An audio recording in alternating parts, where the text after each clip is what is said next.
Waalaikumsalam. Widih, Bang Pitung, anak babe sabeni. Ente udah cakep aja jam segini. Iya dong, aneh kan pengen lihat engkong kita Kong kita? Mana? Aneh betul. di tim. Oh, Kong Juki. Emang ente udah tahu? Tahu lah, Engkong Ismail Marzuki kan? Nah, pinter ente. Iyalah, Engkong kan juga maestro besar. Iya, engkong juga salah satu pahlawan Indonesia. Iya, biarpun Engkong Juki udah meninggal, karyanya tetap dinyanyiin anak Indonesia. Bener. Contohnya, Halo Halo Bandung, Rayuan Pulau Kelapa, Gugur Bunga, dan masih banyak lagi. Bangga nih punya Engkong kayak Engkong Juki.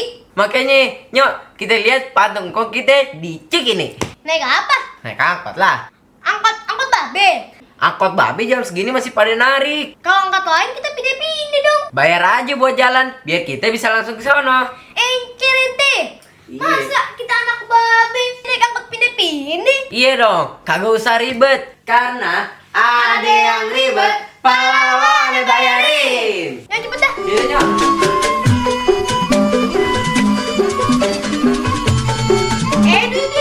Duit.